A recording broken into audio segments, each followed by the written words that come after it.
উত্তৰা ডেকা নামৰ এগৰাকী 82 বছৰীয়া বৃদ্ধা অৰ্থাৎ আইতা আৰু এই আইতাগৰাকীয়ে কোভিড জয় কৰি আহিবৰ কাৰণে সক্ষম হৈছে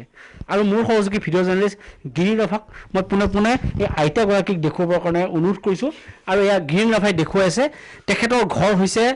দৰং জিলাৰ দলংঘাটৰ কাৱৈমাৰী গাঁৱত আৰু গোটেই জীৱন পৰিশ্ৰম কৰি কটোৱা এইগৰাকী বৃদ্ধাই অৱশেষত আজিৰ পৰা প্ৰায় 8 দিন পূৰ্বে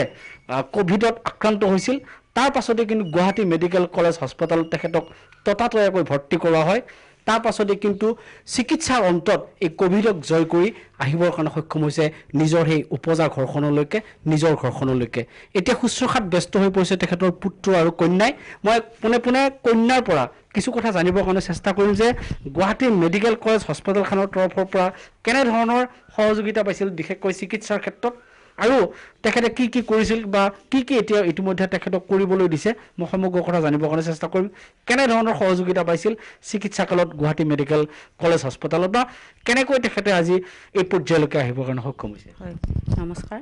এই ক্ষেত্ৰত গুৱাহাটী চিকিৎসা মহাবিদ্যালয় হস্পিটেল কৰ্তৃপক্ষৰ যিখিনি আমাক সহায় সহযোগিতা আগবঢ়ালে মোৰ বৃদ্ধা আইগৰাকীৰ সুচিকিৎসাৰ ক্ষেত্ৰত তেওঁলোকৰ শলাগ ল'বই লাগিব তেওঁলোকে প্ৰতিদিনে প্ৰতিটো খবৰ আমাক দাৰৰ বতৰা দাঁৰে দি আছিল আৰু যিখিনি তেওঁ আচলতে নিজে খাব নোৱাৰে উঠিব নোৱাৰে বহিব নোৱাৰে এনেকুৱা এটা অৱস্থা পাইছিল এই প্ৰতিখিনি দায়িত্ব তেওঁলোকৰ কৰ্মচাৰীবৃন্দই ডক্টৰ নাৰ্ছ আৰু যিসকল জড়িত চিকিৎসালয়ত কৰ্মচাৰী তেওঁলোকে ধুনীয়াকৈ পৰিচালনা কৰি লৈ গৈছিল আৰু ইমান যত্ন আৰু মৰমেৰে আইক খুৱাই ধুৱাই দিছিল আমি মানে তাৰ শলাগ নলৈ নোৱাৰোঁ তেওঁলোকক এইখিনিতে ধন্যবাদ আৰু কৃতজ্ঞতা জ্ঞাপন কৰিছোঁ তেওঁলোকে আইৰ সুকীয়াকৈ ধুনীয়া যত্ন ৰাখিছিল যিটো আমি ভাষাৰে প্ৰকাশ কৰিব নোৱাৰোঁ এতিয়া কেনেকুৱা তেখেতৰ স্বাস্থ্য কেনেকুৱা এতিয়া স্বাস্থ্য মই সোধোতে আয়ে কৈছে মই অলপ ভাল পাইছোঁ আৰু আয়ে ধুনীয়াকৈ খোৱা লোৱা কৰিছে আৰু এতিয়া কিছু টোপনিও মাৰিছে টোপনি মাৰে আয়ে আৰু আমি সঁচাকৈয়ে ভবা নাছিলোঁ যে আমি আমাৰ মাজত আকৌ ঘূৰাই পাম কাৰণ যিটো পৰ্যায়ত আই গৈছিল খোজকাঢ়িব নোৱাৰে ভালকৈ কথা ক'ব নোৱাৰে নিজে একো কৰিব নোৱাৰে গতিকে তেনেকুৱা এগৰাকী বৃদ্ধা আই আমাৰ পৰিয়ালৰ মাজত যে আমি আকৌ ঘূৰাই পাম সেই কথা আমি সপোনতো কল্পনা কৰিবই নোৱাৰিছিলোঁ আক্ৰান্ত হোৱাৰ আগত কি লক্ষণে দেখা দিছিলে কোভিড আক্ৰান্ত হোৱাৰ ক্ষেত্ৰত তেওঁ অকণমান কাহ আহিছিল আৰু হঠাৎ তেওঁ উশাহ ল'ব নোৱাৰা হৈ গৈছিল উকমুকাই আছিল তাৰপিছতে আমি চিন্তা কৰিলোঁ গুৱাহাটী চিকিৎসা মহাবিদ্যালয়লৈ লৈ গ'লোঁ আৰু বুধবাৰে লৈ গৈছিলোঁ বৃহস্পতিবাৰে তেওঁলোকৰ কোভিড পজিটিভ বুলি তেওঁলোকে ঘোষণা কৰিলে আৰু আগতে কিবা বেলেগ ৰোগত এনেকৈ আক্ৰান্ত আছিল নেকি বা তেনেকুৱা কিবা স্বাস্থ্যৰ কিবা আন সমস্যা আছিলে নেকি ডেকা কালত বা তেখেতৰ কোভিডৰ আগত তেখেতৰ তেনেকুৱা এনেই নাছিলে বুলিও ক'ব লাগিব তথাপিতো আজিৰ পৰা 3 বছৰমান আগতে ঘৰতে পৰি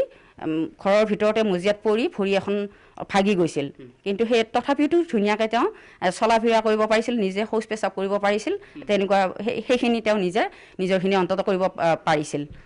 নিশ্চিতভাৱে যি সময়ত কৰোণাৰ ভয়াৱহতা বৃদ্ধি পাইছে বহু মানুহৰ ইতিমধ্যে অকাল মৃত্যু হৈছে বহু কেইগৰাকী পুৰুধা ব্যক্তিকো আমি এই কৰোণাতে হেৰুৱাবলগীয়া হৈছে তেনে সময়তে এগৰাকী বৃদ্ধা আপোনাৰ আই আপোনাৰ মাতৃয়ে সুশৰীৰে আহিবৰ কাৰণে সক্ষম হৈছে এই মুহূৰ্তত অনুভৱটো কেনেকুৱা নমস্কাৰ আমাৰ মা প্ৰায় 82 বছৰ বয়স হৈ গৈছে তেখেত আগৰ অলপ অসুস্থ আছিল যদিও আমি হাৰ্টৰ বিভাগত গুৱাহাটী GMCHলৈ চিকিৎসাৰ কাৰণে নিছিলোঁ কিন্তু তাতে আজি প্ৰায় 9 দিন এদিন ৰখাৰ পিছতেই যে কোভিড পজিটিভ আহিলে তাৰপিছত ছুপাৰ স্পেচিয়েলিটি হস্পিটেললৈ কোভিড ছুপাৰ স্পেচিয়েলিটি হস্পিটেললৈ ট্ৰেন্সফাৰ কৰিলে তাতে ষ্টাৰ্ট কৰিছে তাতে যিখিনি আমাৰ মায়ে যিহেতু আগৰ পৰাই কিছু অলপ শাৰীৰিকভাৱে অক্ষম আছিল তাৰ কৰ্মচাৰীসকলে ডাক্তৰ নাৰ্ছকে আদি কৰি যৎপূৰ্ণ চেষ্টা কৰি আমি যিটো ভবা নাছিলোঁ যে তেওঁ পুনৰ আকৌ ঘৰলৈ ঘূৰাই আনিব পাৰিম সেইটো মানে এতিয়া অত্যন্ত সুখী আপোনালোক হয় আচলতে খুব আৱেগিক হৈ পৰিছে কাৰণ নিজৰ মাতৃক আচলতে পাম বুলি আশা কৰা নাছিল কাৰণ কৰোণাৰ ভয়াৱহতাত অসমৰ কেইবাগৰাকী পুৰুধা ব্যক্তি ইতিমধ্যে মৃত্যুক আঁকোৱালি ল'বলগীয়া হৈছে অসমৰ বৃহৎ লছ হৈছে তাৰ পিছত কিন্তু নিজৰ মাতৃক পোৱাৰ যি আশা সেই আশা যেতিয়া বাস্তৱত ৰূপায়িত হৈছে এই নিশ্চিতভাৱে এক আশাব্যঞ্জক বতৰা সঁচাকৈ সকলোৰে কাৰণে এটা সুখৰ বতৰা বুলি ক'ব লাগিব আমি আশা ৰাখিছোঁ যে এই উত্তৰা ডেকা নামৰ যিগৰাকী আইতা তেখেতৰ আৰু দীৰ্ঘায়ু হওক সুস্বাস্থ্য অটুট ৰাখক তেখেত কোভিড মুক্ত হৈ আহিছে আমি তাকেই কামনা কৰিছোঁ